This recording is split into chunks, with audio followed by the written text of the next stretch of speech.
नमस्कार, आदाब, सत श्री अकाल। मैं हूं आपके साथ ऋषभ चौहान। कहानियों का सिलसिला बदस्तूर बरकरार है। मैं आपके लिए एक और सच्ची घटना पर आधारित कहानी लेकर आ चुका हूं। इस कहानी के अंदर एक व्यक्ति ने कोर्ट में कहा है कि मैं बेगुनाह हूं, मैंने कोई गुनाह नहीं किया, लेकिन जज साहब आप मुझे मौत की सजा सुनाइए, आप मुझे फांसी पर लटका दीजिए, मैं सजाए मौत चाहता हूं।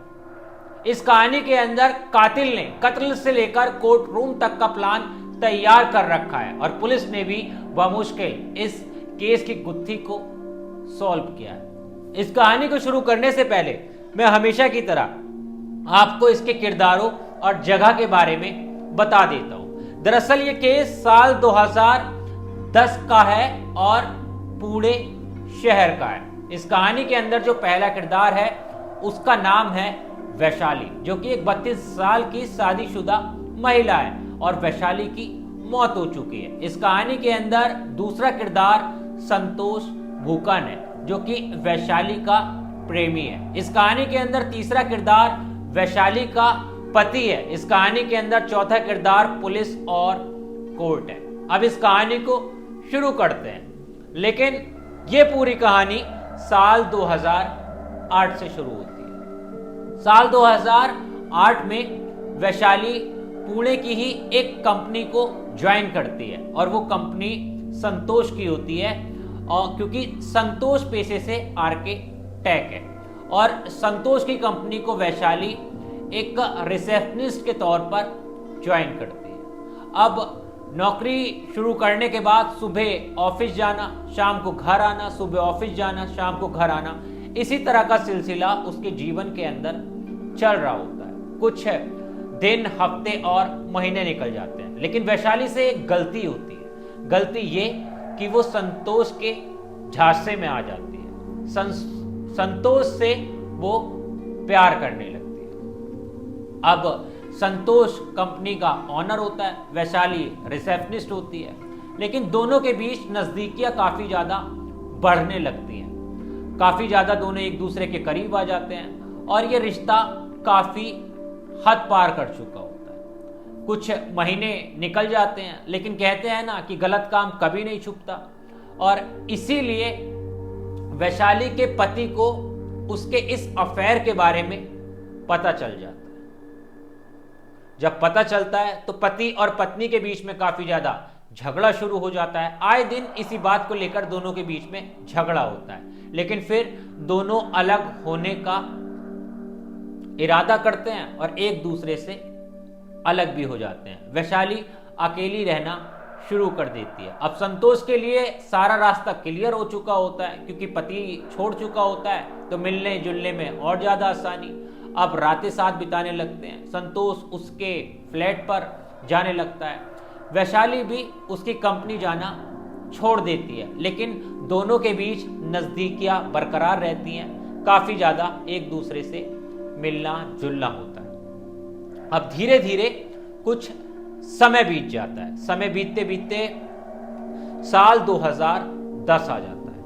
वैशाली इसी बीच अब संतोष से बार बार शादी करने का दबाव बनाती है। कहती है कि मैं तुमसे शादी करना चाहती हूँ। अब संतोष शादीशुदा, वो वैशाली से कैसे शादी कर ले, क्योंकि वो तो पहले से ही उससे प्यार नहीं करता था, सिर्फ अपनी ज़रूरतों को पूरा करना चाहता था, इसीलिए वैशाली के साथ में रिश्ते में आया था। और जब वैशाली दबाव बना रही होती है तो वो काफ़ी ज़्यादा हैरान परेशान रहने लगता है और ये सोचता है कि आखिर अब वैशाली से पीछा कैसे छुड़ाया जाए। अब वैशाली से पीछा छुड़ाने के लिए वो उसके मर्डर का प्लान तैयार करता है। मर्डर का प्लान तैयार करने में वो सबसे पहले एक कुछ गज जगह खरीदता है, जो कि पुरंदर तालुका इलाके में होती है, पुणे से तकरीबन 70 किलोमीटर दूर। इस जगह को लेने के बाद यहाँ पे वो एक गेस्ट हाउस बनवाता है।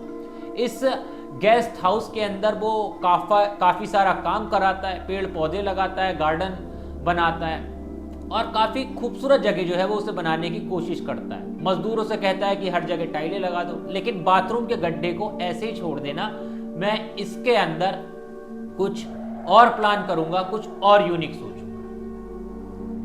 अब पूरा गेस्ट हाउस बन के तैयार, 2 महीने तकरीबन इस गेस्ट हाउस को बनने में लगते हैं। अब इन 2 महीनों के अंदर वो वैशाली से लगातार मिल रहा होता है और बड़े प्यार से बात कर रहा होता है, लड़ाई झगड़ा करना भी बंद कर देता है। वैशाली को भी लगता है कि शायद अब संतोष सुधर रहा है और ये हो सकता है कि वो उससे शादी करने का प्लान बना रहा हो।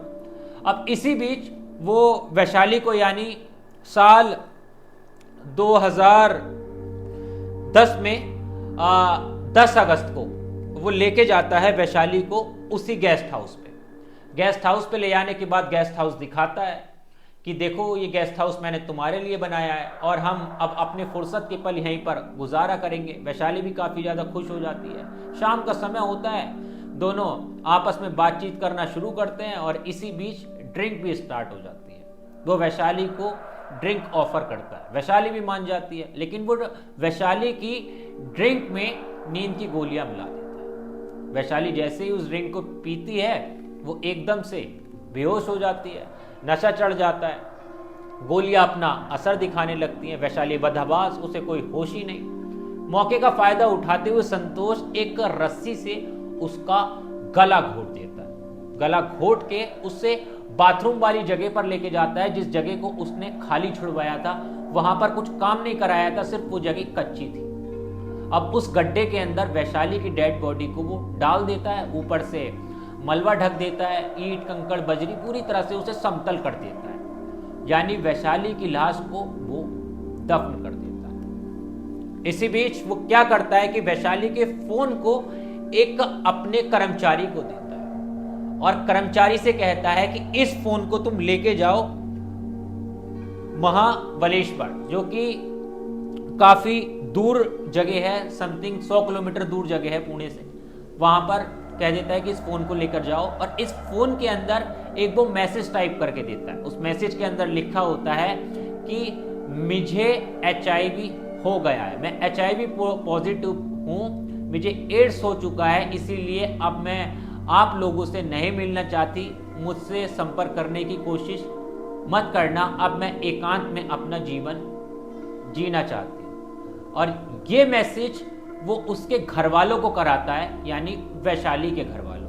अब वैशाली के घर वालों के पास जैसे ये मैसेज जाता है, तुरंत वो मैसेज को देखते हैं और वैशाली को कॉल करते हैं, तो वैशाली का फोन ऑफ, क्योंकि जो व्यक्ति फोन लेके जाता है वैशाली का, जो कर्मचारी, वो फोन भी फेंक देता है, उसका सिम वगैरह सब तोड़ देता है। अब 1 दिन हो जाता है, 2 दिन हो जाता है, 3-4 दिन गुजर जाते हैं। वैशाली का जब कुछ पता नहीं चलता है, वैशाली के परिवार उसे ढूंढने की कोशिश करते हैं, वैशाली नहीं मिलती है, तो फिर वो उसके पति से संपर्क करते हैं। पति से पूछते हैं कि वैशाली आई या नहीं आई। अब पति कहता है मैं तो काफ़ी लंबे समय से अलग रह रहा हूँ, मेरे पास नहीं आई है। फैमिली पुलिस के अंदर कंप्लेंट करा देती है। पुलिस तुरंत हरकत में आती है और पूरे केस में की जांच में जुट जाती है, वैशाली को ढूंढने में लग जाती है। वैशाली के फ़ोन का पता लगाया जाता है, कॉल डिटेल्स वगैरह उसकी निकालनी शुरू की जाती हैं, नंबर बन जा रहा होता है। तो पता चलता है कि महाबलेश्वर में उसका फ़ोन जो है वो आखिरी टाइम वहाँ की लोकेशन ट्रैक हुई थी और फ़ोन वहीं पर बंद हुआ था। तो पुलिस वहाँ भी पहुँच जाती है, लेकिन कोई सुराग जो है वो उसके हाथ में नहीं लगता है। अब पुलिस घर वालों से पता करती है कि कहीं कोई दूसरा सिम तो नहीं है, जांच करती है अपने तरीके से, तो पता ये चलता है कि वैशाली की आईडी पर 2 सिम एक्टिव है। अब दूसरे सिम की जब कॉल डिटेल निकाली जाती है तो उसमें यह देखा जाता है कि काफ़ी सारी कॉलें वैशाली के पहले वाले नंबर पर ही की गई हैं उससे, और काफ़ी ज़्यादा बातचीत की गई है।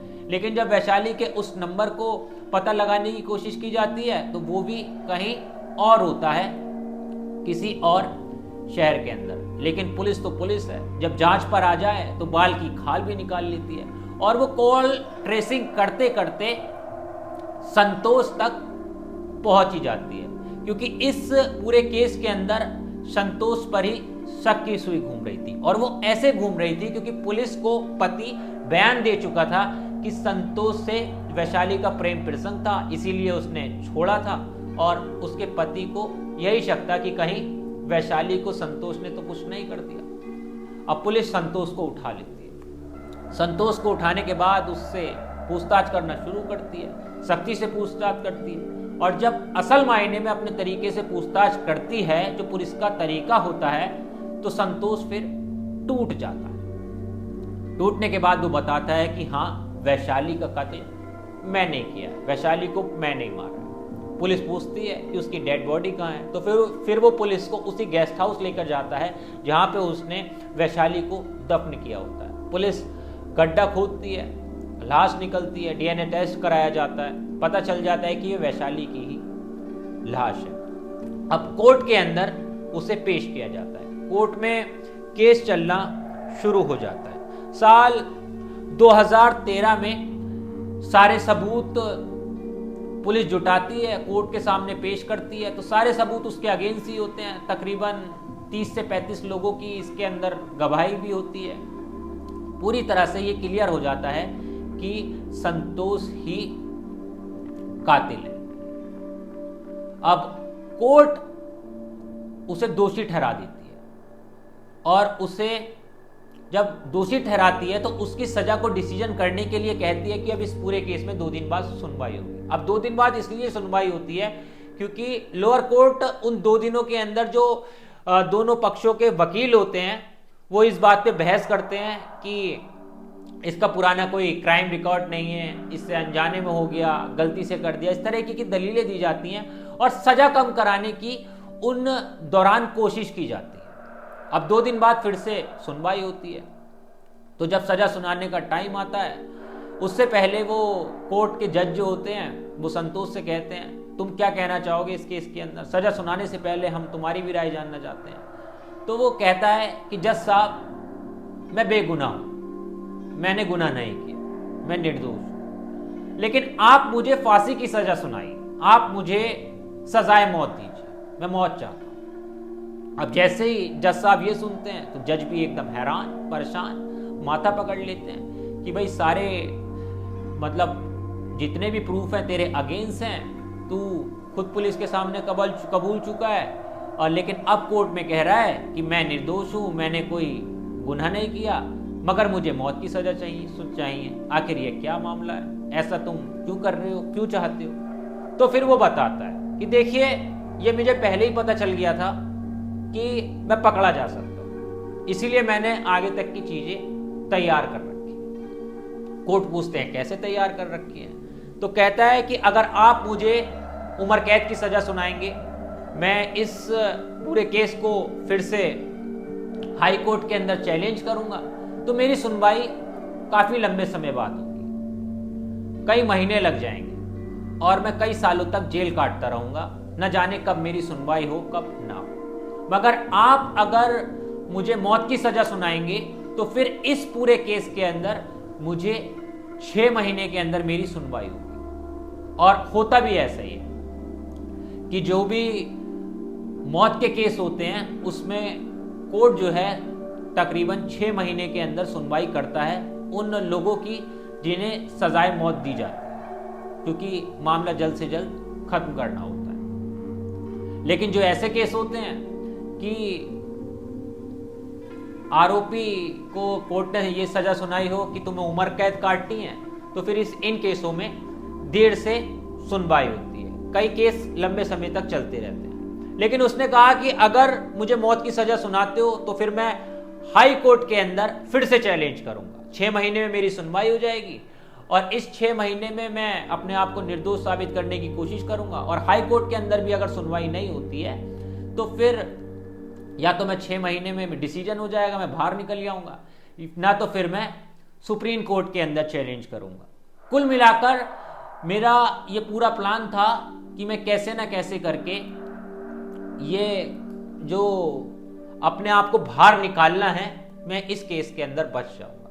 लेकिन जज सीधे सीधे कह देते हैं कि मैं तुम्हारी दलीलों से सहमत नहीं हूं और मैं तुम्हें उम्र कैद की सजा सुनाता हूं। उम्र कैद की सजा सुनाने के बाद साल 2013 में उसे सजा सुनाई गई। साल 2000 उसने कोर्ट के अंदर चैलेंज कर दिया। साल 2015 के अंदर बॉम्बे हाई कोर्ट ने यानी संतोष की सजा को बरकरार रखा। साल 2015 में हाई कोर्ट ने भी कह दिया कि तुम ही दोषी हो और तुम्हें अब आजीवन कारावास में काटना पड़ेगा। लेकिन उसने फिर से सुप्रीम कोर्ट के अंदर इस पूरे केस को चैलेंज कर दिया। मामले के अंदर कई साल बीत गए हैं, साल 2024 आ गई है, साल 2010 का मामला था।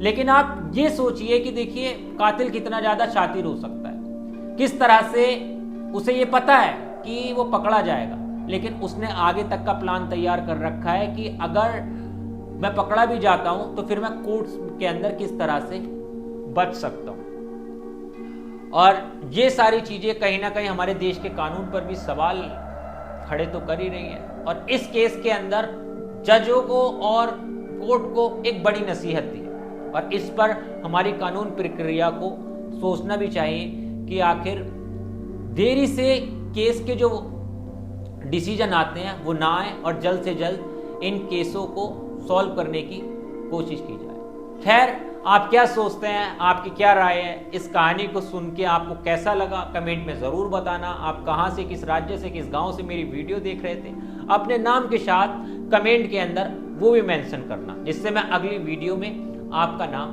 बता सकूं। और अगर आपको क्राइम स्टोरीज पसंद है तो मेरे साथ जुड़ना मत भूलना, क्योंकि मैं रोज आपके लिए इसी तरह की सच्ची घटनाओं पर कहानी लाता रहता हूं। खैर, मिलता हूं आपसे किसी और वीडियो में। जय हिंद।